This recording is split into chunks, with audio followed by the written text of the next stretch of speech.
बिस्मिल्लाहिर्रहमानिर्रहीम। अस्सलाम वालेकुम स्टूडेंट। आज की इस वीडियो में हम बात करने के लिए जा रहे हैं कम्बिनेशन ऑफ रेजिस्टेंस, जो कि दो तरह की कम्बिनेशन होती हैं। एक होती है पैरेलल कम्बिनेशन और एक होती है सीरीज कम्बिनेशन। चलो स्टूडेंट बात करते हैं कम्बिनेशन की। एक हमारे पास है, चले मैं सबसे पहले रेजिस्टेंस की अगर बात करें तो रेजिस्टेंस जो कि हम ऑलरेडी पढ़ चुके हैं।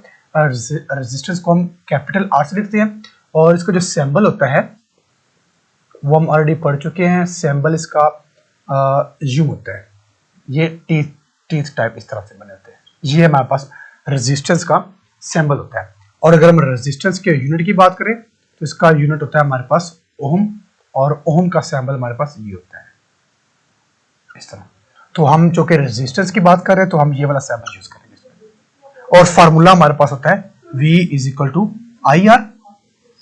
ठीक हो गया। तो ये फार्मूला हम यूज करके कम्बिनेशन रेजिस्टेंस का निकालेंगे। चले, दो तरह की कम्बिनेशन है। एक हमारे पास है सीरीज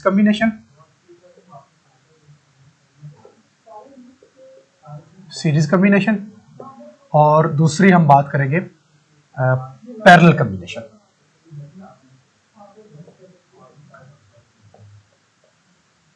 ठीक हो गया। दोनों कम्बिनेशन हम साथ साथ करते हैं, पैरेलल करते हैं।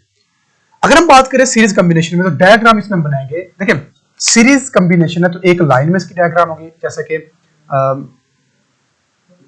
ये हमारे पास रेजिस्टेंस है, दूसरी हमारे पास ये रेजिस्टेंस है, तीसरी हमारे पास ये रेजिस्टेंस है, और ये हम बना देंगे इस तरह से, एक पॉजिटिव टर्मिनल एक नेगेटिव टर्मिनल। ठीक हो गया। अगर हम पैरेलल की बात करें तो इसके अंदर जो हम बनाएंगे वो कुछ इस तरह से होगा।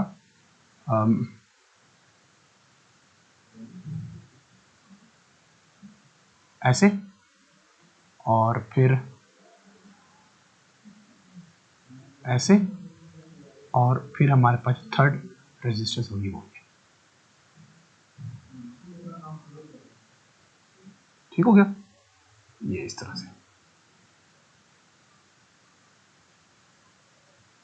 अब ये हमारे पास कम्बिनेशन है, पैरेलल कम्बिनेशन है।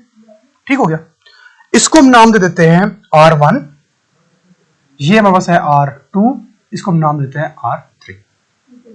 इसी तरह से इसको नाम देते हैं हम R1, ये है R2, और इसको नाम दे देते हैं हम R3। यहां से हम वोल्टेज प्रोवाइड करेंगे, इसी तरह यहां से भी हम वोल्टेज प्रोवाइड करेंगे। ठीक हो गया। चले, अच्छा एक चीज हमने एक 13 चैप्टर में जब कैपेसिटर का पढ़ा था ना, पैरेलल कम्बिनेशन और सीरीज कम्बिनेशन, उसमें हमने ये भी देखा था कि जब भी हमारे पास सीरीज कम्बिनेशन होगा, इस वाले केस में वोल्टेज हमारा डिवाइड हो जाता है। कैसे वोल्टेज डिवाइड होता है, मैं इसी डायग्राम को दोबारा बना रहा था। इधर ये देखिए, एक हमारे पास है जी रेजिस्टेंस ये, दूसरी हमारे पास रेजिस्टेंस ये, तीसरी रेजिस्टेंस ये, और इसको मैंने अटैच कर दिया एक बैटरी के साथ। ठीक हो गया। सपोज करते हैं हम यहां पर 10 वोल्टेज प्रोवाइड करते हैं, 10 वोल्टेज हम प्रोवाइड करते हैं। देखिए जब इस पॉइंट पर पहुंचेगा 10 वोल्टेज, अब चूंकि ये रेजिस्टेंस है तो कुछ ना कुछ वोल्टेज रेजिस्टेंस में ड्रॉप हो जाएगा। इस एंड पर हमें मिलेगा, सपोज करते हैं कि हमें 8 वोल्टेज मिल रहा है। ड्रॉप कितना हुआ जी? 2 ड्रॉप हो चुका है, 8 हमें मिला है। अब इस पॉइंट पर 8 पहुंचा, अब हो सकता है कुछ ना कुछ इसमें ड्रॉप होगा, हो सकता है हमें यहां पर 6 मिले, अगेन 2 ड्रॉप हो गया, अगेन इसमें 2 ड्रॉप होगा। तो कुछ ना कुछ जो वोल्टेज होगा वो हर रेजिस्टेंस में ड्रॉप होता जाएगा अगर ये सीरीज कम्बिनेशन में है। ठीक हो गया। और जो हमें यहां पर मिलेगा, हो सकता है हमें 4 वोल्ट हमें वापस मिले। ठीक है, इसमें वो ड्रॉप हुआ, इसमें भी ड्रॉप हुआ, इसमें भी ड्रॉप हुआ। अब जो रेजिस्टेंस 1 है उसको एक्चुअली में कितना मिला था? 1 को तो 10 मिला था। 2 को कितना मिला? 2 को 8 मिला। 1 को 10 मिला था, कुछ ड्रॉप हुआ, 2 को 8 मिला, और जो रेजिस्टेंस 3 है उसको 6 मिला। तो हर रेजिस्टेंस को जो वोल्टेज मिला है वो कम मिलता जा रहा है। अगर और रेजिस्टेंस अटैच होती है तो सबको और कम और कम और कम होता जाएगा। ठीक हो गया। लेकिन अगर बात करें हम पैरेलल में तो इधर देखिए डायग्राम पर, इसमें देखें यहां से 10 आता है जी। 10 हम अगर वोल्टेज प्रोवाइड करते हैं इस पॉइंट पर 10, अब इसको भी 10 मिलेगा, इसको भी 10 मिलेगा, इसको भी 10, सबको 10 मिलेगा, सबको बराबर मिलेगा। ठीक है। इसका मतलब है कि पैरेलल में वोल्टेज सेम रहता है। अगर पैरेलल में वोल्टेज सेम रहता है तो जो वोल्टेज इक्विवेलेंट हम प्रोवाइड कर रहे हैं वो इज इक्वल टू V1 होगा, वही इज इक्वल टू V2 होगा, वही इज इक्वल टू V3 की होगा। ठीक हो गया। ये R1 है तो V1 है, R2 है तो V2 है, R3 है तो V3 है। सब में उतना ही होगा जितना हम प्रोवाइड कर रहे हैं। इस वाले केस में क्या होगा? इस वाले केस में वोल्टेज होगा वो डिवाइड हो जाएगा, तो जो इक्विवेलेंट वोल्टेज होगा वो is equal to V1 plus V2 plus V3 इसकी होगा। ठीक हो गया। चलें अब आ जाए जी फार्मूला पर। फार्मूला हमारे पास है V is equal to I R. अगर वोल्टेज आर तो हमारे पास रेजिस्टेंस है ना, वोल्टेज हम डिस्कस कर रहे हैं, पीछे बच गया करंट। अगर वोल्टेज डिवाइड हो रहा है तो सेम क्या चीज रहेगी? जो करंट होगा वो सेम रहेगा। करंट जो होगा इक्विवेलेंट वो सेम रहेगा। I1 is equal to I2 is equal to I3। अगर वोल्टेज सेम है तो डिवाइड क्या होगा? करंट। ठीक है, तो इसको हम कहेंगे I equivalent is equal to I1 plus I2 plus I3। और इसमें हमने करंट की बात क्यों की? क्योंकि हमारा फार्मूला ही है ना V is equal to I R. V तो हमारे पास ये आ गया, ये R हमारे पास कांस्टेंट होता है, रेजिस्टेंस है, पीछे I बचेगा करंट, तो I को हम यहां डिस्कस करेंगे। ठीक हो गया। अब हम वैल्यूज पुट करेंगे उसकी, किसकी? वैल्यूज किसकी पुट करेंगे? करंट की या वोल्टेज की? वैल्यूज हम उसकी पुट करेंगे जो चीज डिवाइड होती है। इन दोनों में कौन सी चीज डिवाइड हो रही है? करंट डिवाइड हो रहा है ना, तो करंट डिवाइड नहीं हो रहा, करंट तो सेम है। डिवाइड हो रहा है वोल्टेज, तो हम वैल्यू पुट करेंगे वोल्टेज की। तो वोल्टेज की वैल्यू क्या होती है? यही V is equal to I R. V की वैल्यू हमारे पास आई आर है, तो इसमें हम पुट कर देंगे V की वैल्यू आई आर है, तो V की वैल्यू पुट करेंगे आई आर। ये V इक्विवेलेंट था तो ये I भी इक्विवेलेंट और R भी इक्विवेलेंट इक्वल V1। V की वैल्यू अगेन आई आर, लेकिन ये V1 है तो I1 R1 plus I R, V2 है तो 2 आ जाएगा और ये 3 आ जाएगा। ठीक हो गया। अब हमने ये कहा है कि जो करंट है वो सेम रहेगा, करंट सब में सेम रहेगा। इक्विवेलेंट जो होगा वो I1 के इक्वल है, 1 2 के इक्वल है, 2 3 के इक्वल है, सब I के इक्वल है, तो इसको हम कह देंगे ये सारे सारा I के इक्वल है। चलें जी, अब I के साथ इक्विवेलेंट हम खत्म कर देंगे, क्यों? क्योंकि करंट हमारा सेम है। इज इक्वल टू I के साथ 1 है, 1 में हम खत्म कर देंगे, क्यों? करंट हमारा सेम है। I के साथ 2 है, वो हम खत्म कर देंगे क्योंकि करंट हमारा सेम है। इसी तरह 3 भी खत्म कर देंगे तो R3। ठीक हो गया। तो इसमें देखिए I हमारा जो है वो कॉमन आ जाएगा, ये I R equivalent is equal to I इस पे कॉमन आ जाएगा, पीछे बचेगा R1 plus R2 plus R3। ठीक है। अब ये जो I है ये I के साथ कैंसिल आउट, और फिर हमारे पास बचेगा R equivalent is equal to R1 plus R2 plus R3। तो ये हमारे पास आ जाएगी equivalent resistance in series combination. ठीक है। अगर आपसे पूछा जाए सीरीज कॉम्बिनेशन में इक्विवेलेंट रेजिस्टेंस की वैल्यू क्या होती है, तो याद रखना सीरीज कॉम्बिनेशन में जो इक्विवेलेंट रेजिस्टेंस होती है वो बाकी तमाम रेजिस्टेंस को एड अप करने से आती है। मतलब ये जो इक्विवेलेंट रेजिस्टेंस होती है वो बाकी तमाम रेजिस्टेंस का सम होगा।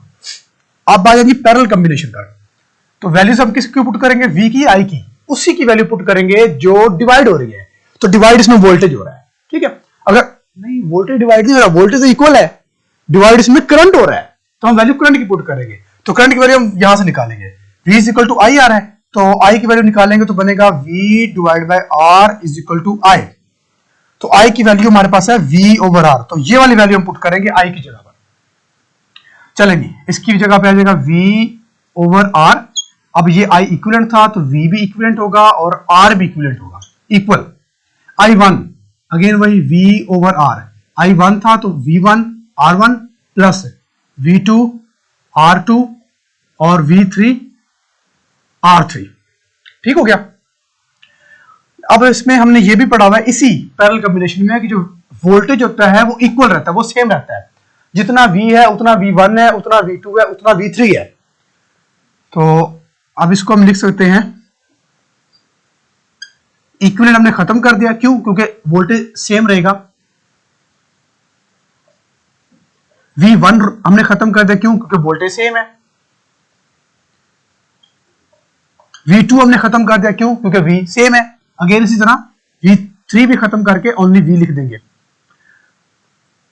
V divide by R equivalent is equal to, अब इनमें V कॉमन है तो V को कॉमन ले लें, पीछे बच जाएगा 1/R1 plus 1/R2 plus 1/R3। अब V जो होगा वो एक दूसरे से कैंसल आउट और पीछे हमारे पास बच जाएगा 1/R equivalent is equal to 1/R1 1/R2 1/R3। अच्छा, इस वाले केस में जो हमारे पास इक्विवेलेंट रेजिस्टेंस आ रही है वो रेसिप्रोकल में आ रही है। एक चीज याद रखनी है, रेसिप्रोकल में जब भी कोई चीज आती है वो हमेशा कम होती है। रेसिप्रोकल में जब भी कोई चीज कम आएगी वो कम होगी। ऑफ कोर्स अगर इक्विवेलेंट रेजिस्टेंस हमारे पास आ रहा है जी 50, 1 डिवाइड बाय 50 करेंगे तो आंसर बहुत कम आ जाएगा। ठीक है, तो इसका मतलब ये है कि पैरेलल कॉम्बिनेशन में जो रेजिस्टेंस होगी, जो इक्विवेलेंट रेजिस्टेंस होगी, वो हमेशा इंडिविजुअल रेजिस्टेंस से कम होगी। सीरीज कॉम्बिनेशन में जो इक्विवेलेंट रेजिस्टेंस होगी वो हमेशा इंडिविजुअल रेजिस्टेंस से ज्यादा होगी। कैसे? अब इसको थोड़ा सा लॉजिकली हम देखते हैं। इस वाले केस में सपोज कर लेते हैं कि हमारे पास जो R1, R2 और R3 है उनकी वैल्यूज हम निकाल लेते हैं। सपोज करते हैं कि R1 जो हमारे पास है वो हमारे पास है जी 5, R2 हमारे पास है जी 6 और R3 हमारे पास है जी 7। सपोज कर लिया हमने। अच्छा, अब इनमें हमने ऐड करना है इक्विवेलेंट रेजिस्टेंस में। तो इक्विवेलेंट रेजिस्टेंस, ये सीरीज कॉम्बिनेशन की बात हो रही है, R1 plus R2 plus R3। तो इक्विवेलेंट रेजिस्टेंस कितनी है कि हमारे पास 5 प्लस 6 प्लस 7, ये आ जाएगी हमारे पास 11 और 18, 18 ये आ जाएगी। ठीक है, अब जरा इसको गौर से देखिएगा, इसमें पुट करते हैं। सिर्फ हम दो चीजें ले लेते हैं, एक हम लेते हैं इक्विवेलेंट रेजिस्टेंस और एक लेते हैं R1। इक्विवेलेंट रेजिस्टेंस हमारे कितना है जी 18 और R1 हमारे पास कितना है जी 5। तो जो इक्विवेलेंट रेजिस्टेंस है वो हमेशा ग्रेटर है किसी भी एक सिंगल रेजिस्टेंस से। सिंगल रेजिस्टेंस के लिए हम लफ्ज यूज करते हैं इंडिविजुअल। तो सीरीज कॉम्बिनेशन में इक्विवेलेंट रेजिस्टेंस जो होती है वो हमेशा किसी भी सिंगल रेजिस्टेंस से ज्यादा होती है। इस वाले केस में आ जाए, चलो इसी को मैं ये रेजिस्टेंस ले लेते हैं 5, 6 और 7। तो इसमें देखें 1/18 जो इक्विवेलेंट आई थी और 1/5, दोनों को डिवाइड करते हैं। 1/18 अगर 1/18 करें तो वो हमारे पास आएगा जी 0.5 राउंड अबाउट। ठीक है, अगर इसको हम करेंगे तो आएगा 0.2, इसमें आएगा 0.05। ठीक है, ये आंसर आएगा। अब देखें पैरेलल कॉम्बिनेशन में जो इक्विवेलेंट रेजिस्टेंस है वो हमेशा कम है किसी भी इंडिविजुअल रेजिस्टेंस से। ठीक है, ये फर्क है पैरेलल कॉम्बिनेशन का और सीरीज का। सीरीज में इक्विवेलेंट हमेशा इंडिविजुअल से ज्यादा होगी और पैरेलल में इक्विवेलेंट हमेशा इंडिविजुअल से कम होगी। ठीक हो गया। तो ये था हमारा सीरीज कॉम्बिनेशन और पैरेलल कॉम्बिनेशन। अगर इससे रिलेटेड कोई क्वेश्चन हो तो आप पूछ सकते हैं।